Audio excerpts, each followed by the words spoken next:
예, 우리 한 목소리로 함께 크게 읽도록 하겠습니다. 시작. 이 조서에 왕의 도장이 찍힌 것을 알고도 자기 집에 돌아가서는 창문을 열고 전에 하던 대로 하루 3번씩 무릎을 꿇고 기도하며 그의 하나님께 감사하였더라. 아멘. 네, 오늘은 추수감사주일입니다. 예, 추수감사주일 하면 여러분 어떤 것이 떠오르십니까? 저는 개인적으로요, 추수감사주일 하면 와, 올해도 벌써 이제 얼마 안 남았구나 라는 생각이 들고요, 또 연말이 이제 다가오는구나 이런 생각도 해보게 됩니다. 세월이 빨라도 너무 빨리 흐르는 것 같습니다. 사실 올해는 코로나19로 인해서 가정도 사업장도 심지어 교회도 너무나 힘들고 어려운 때를 그렇게 보냈습니다. 올 한 해가 그렇게 힘들었지만 그럼에도 불구하고 세월은 이렇게 흘러서 어느덧 11월에 중순을 맞이하고 있습니다. 이럴 때 한 해를 마무리할 시점에 추수감사주일로 지킨다는 것, 뭘 의미할까요? 그것은 아마도 올 한 해를 살면서 내가 어떤 삶을 살았고 그래서 내 삶으로 인해 맺은 열매가 무엇인지 돌아보라고 하나님께서 허락하신 그런 절기가 아닐까. 그래서 이 연말 가까울 때에 이 추수감사주일을 주신 것이 아닐까라는 생각을 해봅니다. 여러분, 흔히 추수라고 하면요, 봄에 심은 것이 있고 여름엔 그 심은 것이 잘 자라도록 지키고 돌보았다라는 말입니다. 그랬기 때문에 가을에 추수할 것이 있는 것입니다. 그러나 봄, 여름, 가을로 나누지 않더라도요, 심어야 거둔다라는 것은 누구나 다 알고 있는 자연 법칙인 줄로 압니다. 그러나 이것은 영적으로도요, 적용이 가능한 그러니까 영적인 자연 법칙인 것만이 아니라 영적인 법칙이기도 합니다. 갈라디아서 6장 7절에서 8절 말씀입니다. 우리 같이 한번 읽어보겠습니다. 시작. 스스로 속이지 말라. 하나님은 업신여김을 받지 아니하시나니 사람이 무엇으로 심든지 그대로 거두리라. 자기의 육체를 위하여 심는 자는 육체로부터 썩어질 것을 거두고 성령을 위하여 심는 자는 성령으로부터 영생을 거두리라. 아멘. 예, 사도 바울은 육체를 위하여 심으면 육체밖에 거둘 게 없다고 그렇게 말씀하고 있습니다. 육체와 같은 것을 심어서는 썩어질 것만 거두게 되어 있는 것입니다. 그러므로 생명을 거두려면 생명을 심을 수 있어야 하죠. 그런 면에서 영원한 것을 거둘 수 있는 사람은 저는 오직 예수 그리스도를 믿는 하나님의 백성들만 가능하다고 믿습니다. 우리는 모두 예수 그리스도로 말미암아 생명을 소유한 사람들이기 때문에 그렇습니다. 그러나 세상 사람들은요, 심을 생명이 없거든요. 우리는 하나님께 생명을 받았지만 그러나 세상 사람들은 이 심을 생명을 소유하지 못했기 때문에 그들은 영생을 거두지 못하는, 영원한 것은 절대로 저들의 삶 가운데 얻을 수 없는 사람들이죠. 그럼에도 불구하고 우리는 예수님 믿는 것에 대해서 그 보상으로 뭘 더 원할까요? 영원한 것, 생명, 이것보다도요, 육체의 것을 원할 때가 더 많습니다. 부유해야 하고, 예수님 믿는데 더 평안해야 하고, 더 많은 것을 가져야 하나님 앞에 인정받는 사람이다, 이런 생각들을 하시는 분들이 있습니다. 여러분, 올 한 해 돌아보시면서 감사할 것이 그닥 많지 않다고 생각되어지신다면 그 이유가 무엇이라고 생각하십니까? 거두어진 육체의 것이 그닥 많지 않기 때문에 그런 것은 아니십니까? 그러나 기억하십시오. 여러분, 정말 여러분의 삶 안에 육체의 것들을 정말 많이 거두길 원하십니까? 그렇다면 생명을 심어서 나오는 게 아닙니다. 심은 대로 거두는 것이 자연 법칙이자 영적인 법칙이기도 합니다.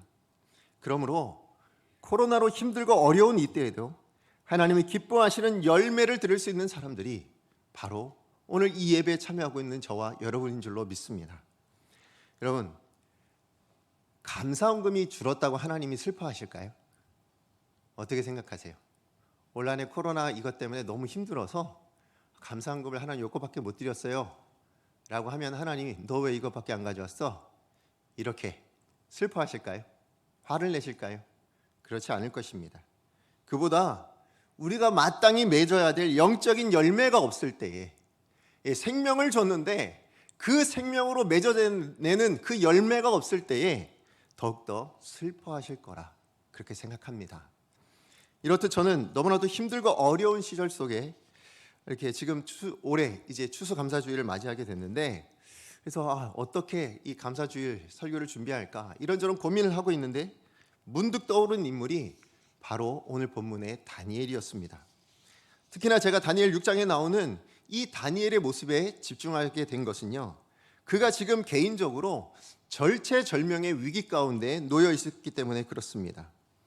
지금 다니엘은 다리오라는 왕의 총애를 받아서 총리로서 전국을 다스릴 수 있는 위치에 오르게 되었습니다.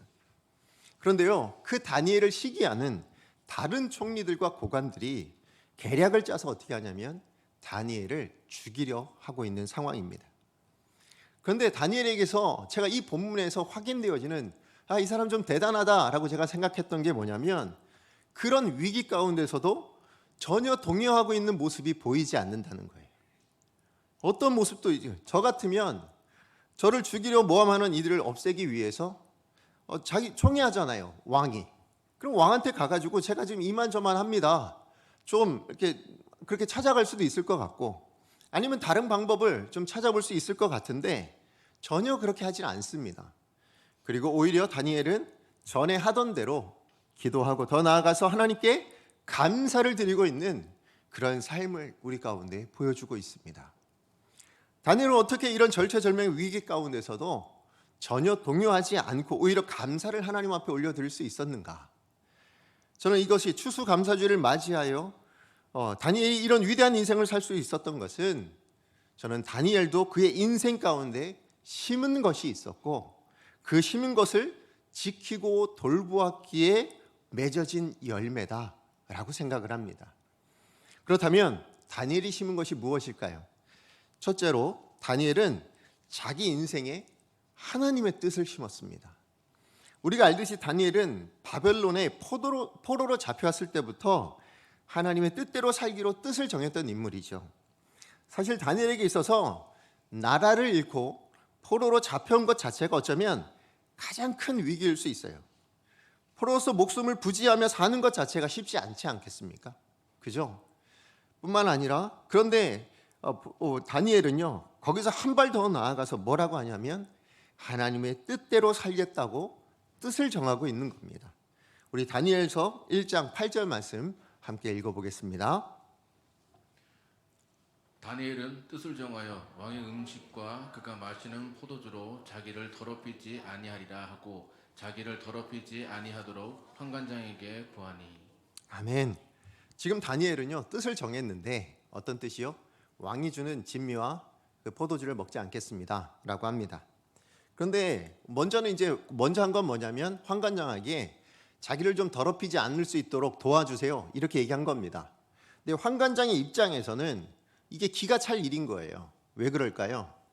아니, 포로가 음식을 구별해서 가려서 먹는다는 것도 이것도 참 이게 할 일인데, 아니 포로로 끌려온 주제에 이제 뭘 얘기합니까? 자기가 거룩하지 깨끗하게 되어야 되는데 나를 더럽히는 음식이 있다. 근데 그게 뭐라고요? 이 나라에 신과 같이 추앙받고 있는 그 왕의 음식이, 왕의 포도주가 나를 더럽히는 음식입니다 라고 이야기를 하고 있는 거예요, 환관장한테. 이 환관장이 얼마나 기가 차겠습니까? 만약에 저라면 이런 포로는 그냥 왕한테 얘기하게 하고요, 당장에 죽여버리면 그만일 것 같습니다. 하지만 하나님께서는요, 자기의 뜻대로 살기로 뜻을 정한 그 다니엘을 그냥 두지 않습니다. 먼저는 환관장에게 은혜와 긍휼을 얻게 해주셨고요, 게다가 채식만 먹고도 다른 모든 포로들보다 더 아름답게 건강하게 만들어주셨습니다. 뿐만 아니라 하나님께서는요, 다니엘에게 학문과 함께 책을 읽고 깨닫는 능력, 나아가서 지혜와 심지어는 환상과 꿈까지도 깨달을 수 있는 그런 능력까지도 허락해 주셨습니다.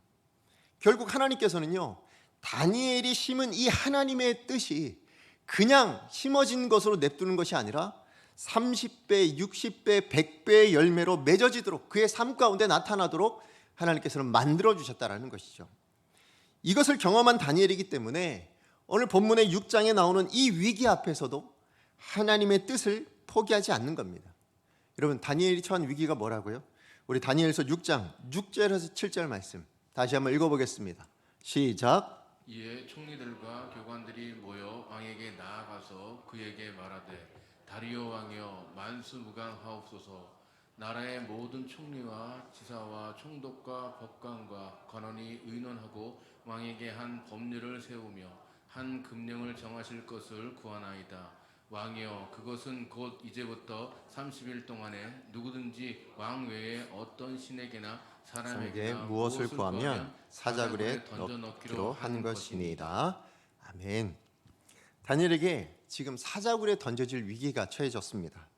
당시에 바벨론이라는 나라에서는요, 한 법이 있었는데 뭐냐면 왕이 한 번 도장을 찍어서 조서를 발표하면 왕 스스로도 그 조서를 취소할 수 없는, 왕이 죽어야만 그것이 바뀔 수 있는 그런 제도가 있었습니다. 그런데 다리오 왕이 그 조서에 도장을 찍은 겁니다. 그럼에도 불구하고 다니엘은 어떻게 합니까? 그것을 알고도 우리 10절 말씀입니다. 같이 한번 다시 읽어보겠습니다. 시작. 다니엘이 이 조서에 왕의 도장이 찍힌 것을 알고도 자기 집에 돌아가서는 윗방에 올라가 예루살렘으로 향한 열고 전에 하던 대로 하루 3번씩 무릎을 꿇고 기도하며 그의 하나님께 감사하였더라. 아멘. 여러분, 다니엘 한번 생각해 보세요. 다니엘이 기도를 평생 못하게 되는 조서가 생긴 겁니까? 아니죠. 딱 30일입니다. 30일. 그러니까 30일 동안만 참으면 돼요. 근데 만약에 그것도 못 참겠으면 안 보이는 곳에 내려가면 되잖아요. 어디 깜깜한 지하 같은 데 들어가가지고 몰래 기도한들 누가 뭐라고 하겠습니까? 그럼에도 불구하고요, 다니엘은 지금 보란 듯이 창문을 다 열어놓고 하루 3번씩 하나님 앞에 전에 하던 대로 기도를 하고 있는 겁니다. 무엇 때문에 다니엘이 이렇게 하고 있을까요? 그저 총리 정도 되면 야, 내가 그래도 왕의 총애를 이렇게 받고 있는데 이 정도는 내가 못 어길 것 같아? 이런 마음에서 그랬을까요? 아니겠죠. 아무리 총리여도 뭐예요? 사자굴에 던져져 죽임을 당할 위기에 처해져 있는 거잖아요.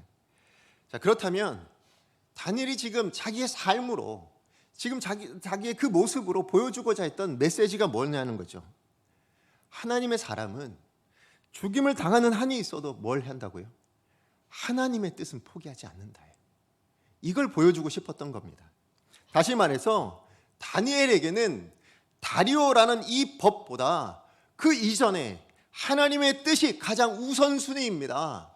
이것이 하나님의 사람의 모습입니다. 이것을 세상 사람들에게 보여주려고 했던 것입니다. 그런 면에서 여러분, 올해 여러분의 인생을 통해서 세상 사람들에게 어떤 메시지를 던져주고 계십니까? 부모님들께서는 여러분의 자녀들에게 어떠한 메시지를 전해주고 계십니까? 이제 수능이 얼마 남지 않았죠. 그죠? 특히 고3 수험생들은 아마 지금 이 시기만큼 절박한 시기가 없을 거라 생각이 되어집니다. 그러하기에 하나님 앞에 더욱더 기도해야 될 것이고, 믿는 성도의 고3이라면 예배를 더 사모해야 될 것이고, 하나님이 우리의 삶을 주관하시는 유일한 분이심을 나타낼 수 있어야 된다고 믿습니다. 그런데 물론 세상은 그렇게 말하지 않죠. 제가 고3 때 담임 선생님이 좀 이렇게 되게 고지식하셨어요. 그래서 저희 반 아이들에게 담임이 되시면서 바로 했던 얘기가 있습니다. 뭐였냐면, 신앙생활은 대학 가서 해도 된다. 그러니까 올해만큼은 공부에 매진해라. 그러면서 뭘 얘기하셨냐면, 주일에도, 그러니까 주일이라고 표현하지 않죠. 일요일에도 나와서 자율학습해라. 이거였어요. 뭐 토요일까지도 당연히 하는 거였고요. 근데 그 당시에 저는 학생회 모임은 토요일이었고 주일 예배는 주일 예배잖아요. 아무튼 이렇게 이야기한다면 아마 많은 학부모님들이, 고3 학부모님들은 뭐 그럴 수도 있지 라고 생각하실 수도 있을 것 같아요. 맞아요. 제가 알기로도 많은 고3 수험생들이 주일에 학원에 공부하러 가기도 합니다. 예배를 빠지고요. 그렇다면 제가 한 가지 여쭤볼게요. 여러분, 학교나 학원 선생님이 우리 아이들을 인도하는 인생의 목자가 되겠습니까? 어떻게 생각하세요? 저는 잠시 도와줄 수는 있다고 생각합니다. 그러나 우리 인생이 고3으로 끝나는 것이 아니잖아요. 우리 인생을 전반으로 본다면 우리 인생을 인도하시는 분은 오직 하나님 한 분이라고 저는 생각합니다. 그래서 다윗이 이렇게 고백했잖아요. 여호와가 나의 목자이시니. 이게 바로 우리 모두의 고백이어야 될 줄로 믿습니다. 이 고백이 우리의 실제 삶 속에서 그냥 아멘만이 아니라 우리의 삶 안에서 묻어나와야 되는데 우리는 그러지 못하고 있다는 것입니다. 그러나 다니엘은 달랐습니다. 자기의 삶에 하나님의 뜻을 심어내는 것, 다시 말해서 그것이 거룩함을 지키는 것이라면 왕의 진미와 포도주를 거부하는 것을 통해서, 그리고 자기 목숨을 걸고 기도해야 되는 것이라면 창을 활짝 열고 하루 3번씩 기도함을 통해서 내 인생을 주관하시는 건 엄청난 권세를 가진 다리오 왕도 아니고 다니엘을 죽이고자 모의하는 이 총리들과 이 고관들이 아니라 여호와 하나님이심을, 여호와 하나님이야말로 내 인생의 목자가 되어 주심을 그렇게 자기의 인생으로 보여주고 있는 거예요. 자, 그런가 하면 두 번째로 다니엘은 자기가 심은 하나님의 뜻을 이제는 지키고 돌보는 사람이었습니다. 우리 10절 말씀 다시 한번 읽어보겠습니다. 시작. 다니엘이 이 조서에 왕의 도장이 찍힌 것을 알고도 자기 집에 돌아가서는 윗방에 올라가 예루살렘으로 향한 창문을 열고 전에 하던 대로 하루 3번씩 무릎을 꿇고 기도하며 그의 하나님께 감사하였더라. 아멘. 지금 이 말씀을 통해서 우리가 다니엘이 사자굴에 던져져서 이제 목숨을 잃을 뻔한 만한 이 지금 위기 가운데 있잖아요. 절체절명의 위기 가운데 있는데 그럼에도 불구하고 하나님의 뜻을 따라 기도하기로 선택할 수 있었던 이유가 어디 있을까요? 그게 뭐라고 생각하십니까? 저는 그것이 다니엘에게 전에 하던 대로의 실력이 있었기 때문이라고 저는 생각합니다. 다니엘이 포로로 잡혀온 이후에 하나님의 뜻을 따라 사는데 얼마나 많은 시련이 있겠습니까? 그죠? 처음에는 뭐 때문이었죠? 음식 때문이었죠. 그것 때문에 자기를 더럽히지 않기 위해서 정말 큰 어려움을 겪었을 것입니다. 그것만 겪었을까요? 아니겠죠. 지금 총리가 되어 지금 이렇게까지 살아오는데 지금도 당하고 있는데, 그가 총리이기 이전에 아니면 그 어떤 시간들에 어떤 모습으로 어떤 시련이 있었는지 수많은 시련들이 있었을 거라 생각합니다. 그 중에 예로 알 수 있는 것이 다니엘의 세 친구 있잖아요. 그들이 금신상에 절하지 않음으로 인해서 풀무불에 던져져 죽을 위기에 처했던 적이 있습니다. 그러나 그때도 저들은 어떻게 했습니까? 다니엘의 세 친구들은 하나님의 뜻을 붙잡기로 그렇게 결단하고 의지하고 그렇게 결정을 했었습니다. 이처럼 다니엘은요, 그가 처음 포로로 잡혀왔던 소년 시절부터 총리로 섬기는 이 노년 시절까지 왕도 여러 번 바뀌고요, 주변 환경도 엄청나게 많이 바뀌었죠. 하지만 하나님의 뜻에 대한 만큼은 전에 하던 대로 끝까지 지켜내고 있는 그러한 사람이었다라는 것입니다. 이처럼 하나님의 뜻을 끝까지 지켜낸 이 다니엘, 이분이 정말 참된 신앙이었다라는 것을 저는 다니엘의 여러 가지 고난을 통해서도 알 수 있다고 생각합니다. 오늘 당하는 이 고난도 마찬가지인 거예요. 만약에 다니엘이 하나님의 뜻과 상관없이 그냥 살았다면, 그냥 자기 소견에 오른 대로 주변 사람들과 별반 다르지 않게 그렇게 다니엘이 살아냈다면 아마 다니엘은요, 지금 겪어야 할 이 사자굴의 어려움은 없었을 거라 생각합니다. 다니엘은 하나님의 뜻대로 살기를 신앙생활에서만 결정한 게 아니고요, 무엇에서도요, 그의 일상에서도 그렇게 살아내려고 녹여냈던 사람인 거예요. 그러다 보니 이 어려움을 만나고 있는 것입니다. 다니엘서 6장 4절인데요, 우리 같이 한번 읽어보겠습니다. 시작. 이에 총리들과 고관들이 국사에 대하여 다니엘을 고발할 근거를 찾고자 하였으나 아무 근거 아무 허물도 찾지 못하였으니 이는 그가 충성되어 아무 그릇됨도 없고 아무 허물도 없음이었더라. 다니엘에 대해서 고발할 것들을 찾았던 그 사람들이요, 다니엘의 삶 속에서는 어떤 허물도 찾을 수가 없었다고 그렇게 이야기합니다. 그리고 그 이유가 무엇이라고 얘기하냐면 다니엘이 충성되어 아무 그릇됨도 없고 아무 허물도 없었기 때문이라 하거든요. 근데 여기 충성되어라는 이 히브리어가요, 메헤만이에요. 메헤만. 근데 이게 뭐냐면 진실하거나 확고부동한 자세, 요거를 나타내는 그런 어원에서 온 단어입니다. 그러니까 무슨 의미냐면 다니엘이 그저 제국에 충성했다라는 게 아니고요. 어떤 의미의 충성입니까? 하나님의 뜻에 충성되어서 그의 인격 전부가 진실했다, 이거예요.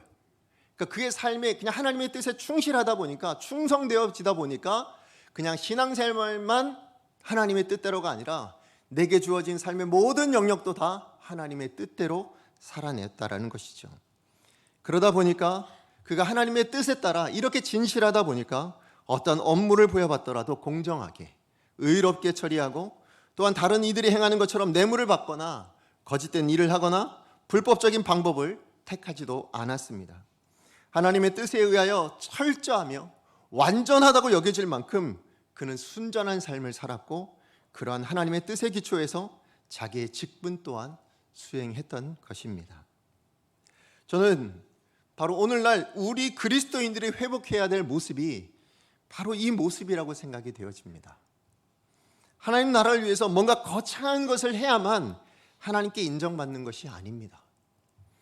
오늘날 우리 교회가 이렇게 힘을 잃어버리게 된 것, 바로 하나님의 뜻을 우리 삶 가운데 녹여내고 있는 이 신실한 다니엘과 같은 그런 사람들이 잘 보이지 않기 때문에 그렇다고 생각합니다.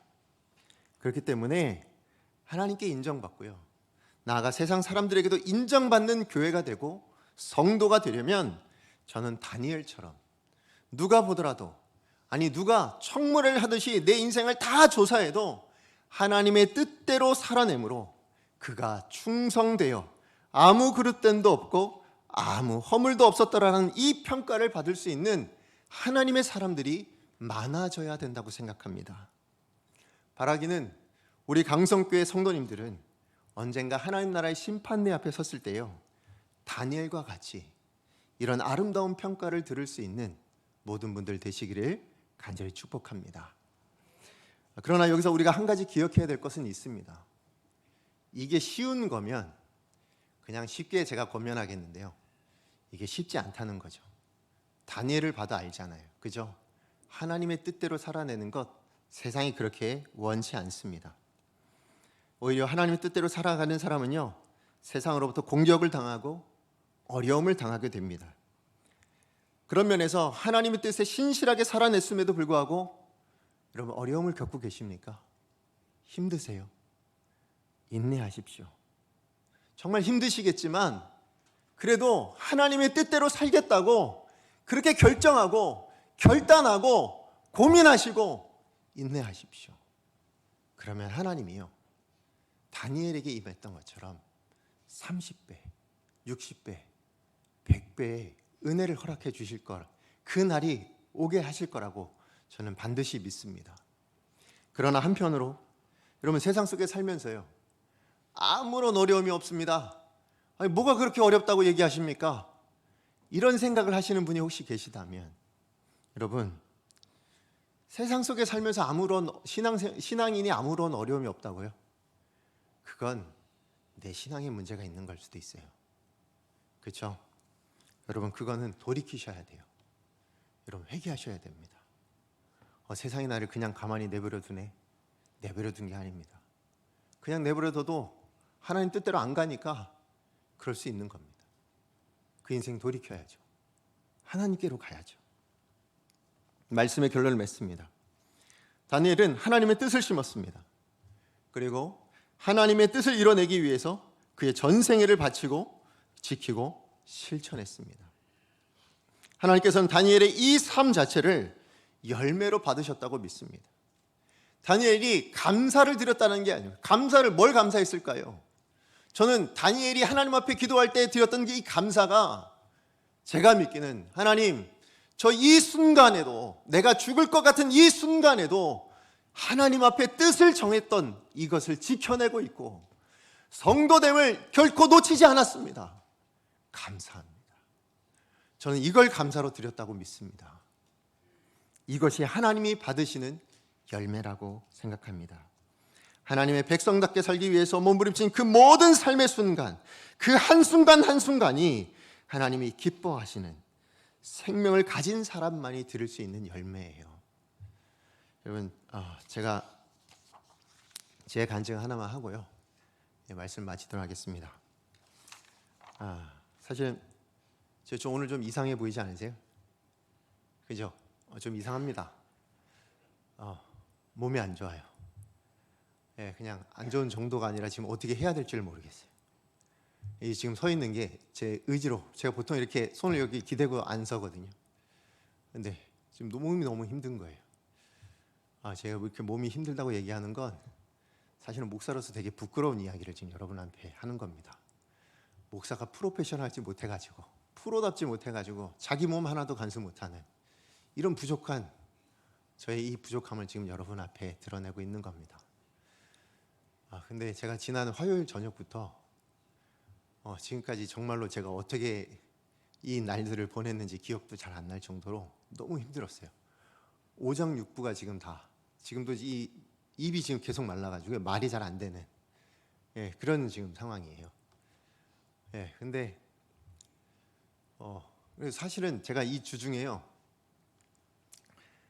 정말 너무 힘드니까 제 마음 안에 막 이렇게 부글부글 올라오는 마음이 뭐였냐면, 막 이렇게 올라오는 마음이 우리 부교육자한테 연락해서, 부목사님들께 연락드려서 저 너무 힘드니까 주일 예배 설교 좀 대신해 주실래요? 이 마음이 막 이제 막 생기는 거예요. 너무 힘드니까. 근데 제가 생각난 게 누구라고요?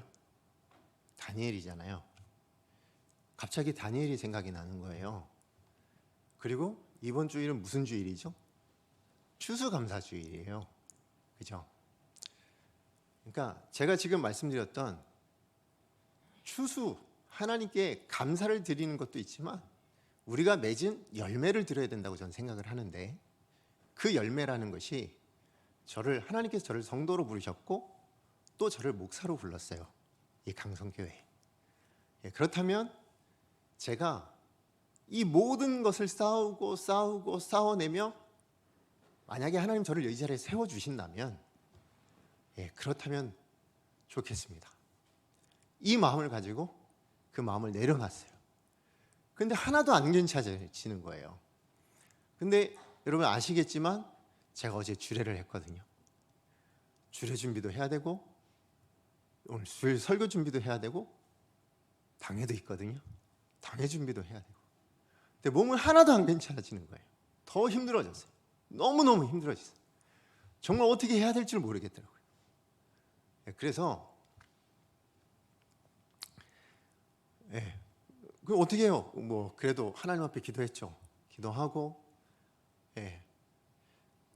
제가 지금 드리고 싶은 얘기가 뭐냐면, 제가 지금 이 자리에 서기까지 저는 하나님께 오늘 제가 드린 감사헌금보다요, 제가 이 자리에 서기까지 제가 고민했던 거, 제가 생각했던 거, 제가 이걸 지키려고 노력했던 거, 이걸 하나님이 열매로 받아주셨을 거라 저는 믿어요.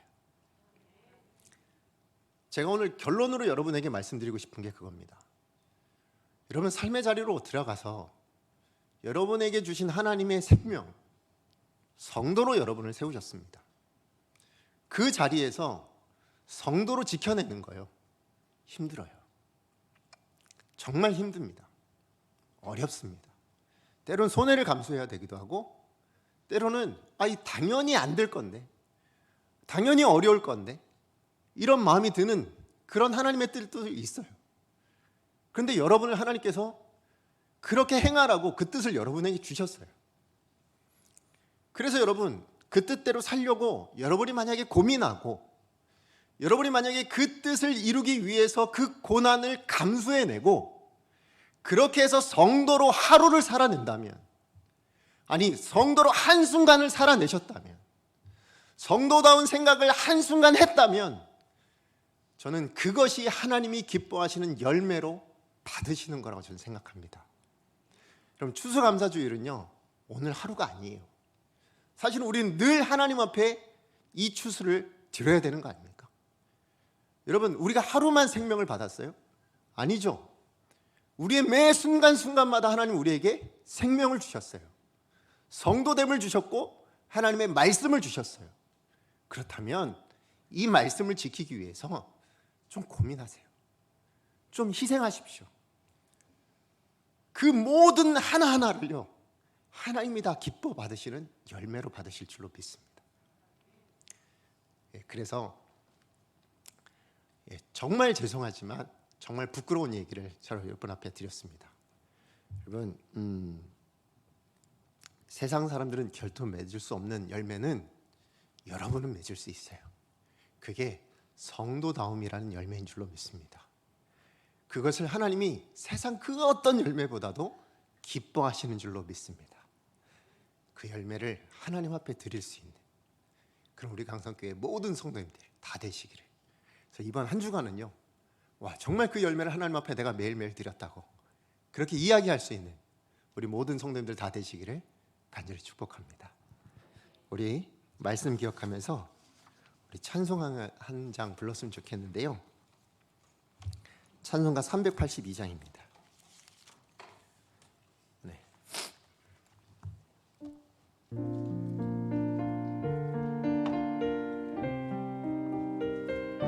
오늘 주신 말씀 기억하면서 이 찬양 가사를 불렀으면 좋겠는데요. 여러분, 여기 가사를 보면 너 걱정 근심 말아라 얘기하죠. 맞아요. 우리 성도로 살아내려고 하다 보면 걱정돼요. 근심이 있습니다. 그런데 여러분, 그 다음에 나온 게 뭡니까? 성도로 살아내려고 하는 사람에게 오는 이 근심은 주께서 지켜주신대요. 그래서 어떻게 하면 된다고요? 주 날개 밑으로 찾아오세요. 저는 이걸 뭐라고 생각하냐면 감사함으로 아뢰는 거라고 생각합니다. 정말 힘드세요. 정말 어려우세요. 감사함으로 하나님께 구해보세요. 그러면 하나님의 평강이 여러분을 지켜주실 줄로 믿습니다.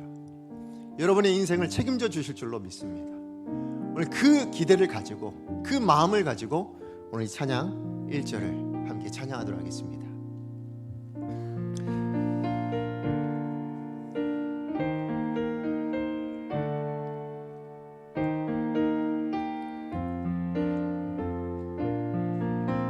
너 근심 걱정 말아라. 너 근심 걱정 말아라. 주 너를 지키리. 주 날개 밑에 거하라. 주 너를 지키리.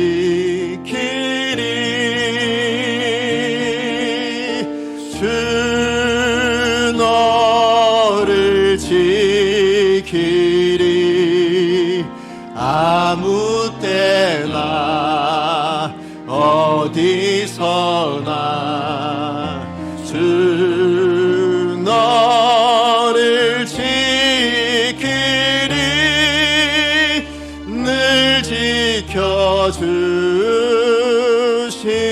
우리 1절 다시 한번 찬양합니다. 우리 다니엘을 생각하면서 너 근심 걱정 마. 여러분의 모든 근심 걱정 하나님 앞에 내려놓으십시오. 여러분, 감사함으로 하나님 앞에 주 날개 밑으로 나아가십시오. 밑에 거하라.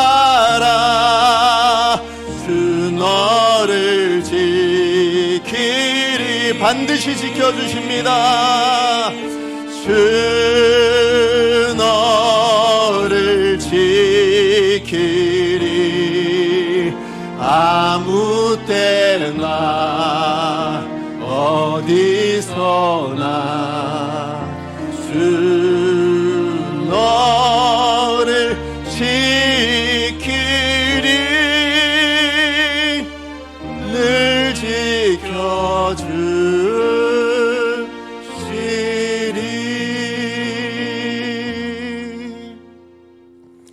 우리 시간 같이 기도했으면 좋겠습니다.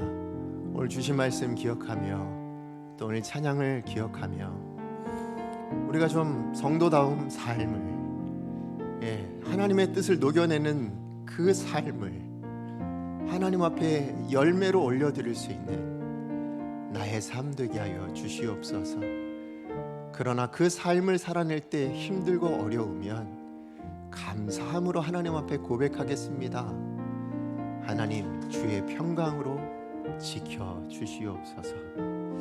그래서 내가 성도다움을 잃어버리지 아니하고 하나님께 날마다 이 추수의 열매를 기쁨으로 감사함으로 드릴 줄 아는 진짜 하나님의 사람 참 성도 되게 하여 주시옵소서.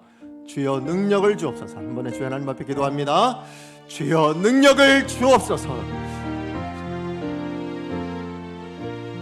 하나님 정말 그렇습니다. 우리에게 능력을 허락하여 주시옵소서. 하나님의 능력이 필요합니다. 하나님의 은혜가 필요합니다. 하나님 우리 강석의 모든 성도님들 그 삶의 자리자리마다 하나님 고민이 있게 하여 주십시오. 하나님의 뜻을 지키려고 애씀이 있게 하여 주시옵소서. 하나님 희생이 필요하다면 희생할 줄 알게 하여 주시고 하나님 포기해야 되는 것이 있다면 포기할 줄 알게 하여 주시고 하나님 그래서 정말 성도답게 하나님 앞에 이 추수감사 주일날 진정한 열매를 하나님 앞에 올려드릴 줄 아는 그러나 그것이 이번 한 주가 아니라 우리의 매일의 삶 가운데 드릴 줄 아는 우리 성도들 다 될 수 있도록 주님 도와 주시옵소서. 하나님 정말로 그런 은혜가 필요합니다. 하나님 아버지 감사합니다. 오늘도 우리에게 추수감사주의를 맞이하게 해주시고 그래서 하나님의 뜻을 따라 이 예배의 자리에 나와서 하나님 앞에 예배할 수 있도록 은혜 베풀어 주셔서 감사를 드립니다. 그리고 오늘도 다니엘을 통하여서 우리가 어떠한 삶을 우리의 삶 가운데 무엇을 심어야 하고 무엇을 지켜내야 하는지 그래서 무엇을 하나님 앞에 열매로 올려드려야 하는지 그것을 알게 해주셔서 감사를 드립니다. 이제 우리의 삶 가운데 그것을 반드시 실천하여 하나님이 기뻐하시는 열매를 매일매일 하나님 앞에 올려드릴 수 있는 강성교회 모든 성도님들 복된 인생 다 되게 하여 주시옵소서. 그래서 우리 모든 성도님들은 하나님께 기쁨이 되어지고 세상 가운데 도전이 되어지며 더 나아가서 하나님께서 베풀어 주시는 풍성한 은혜와 축복이 날마다 경험되어지는 귀하고 복된 인생 다 되게 하여 주시옵소서. 예수님의 이름으로 기도합니다. 아멘.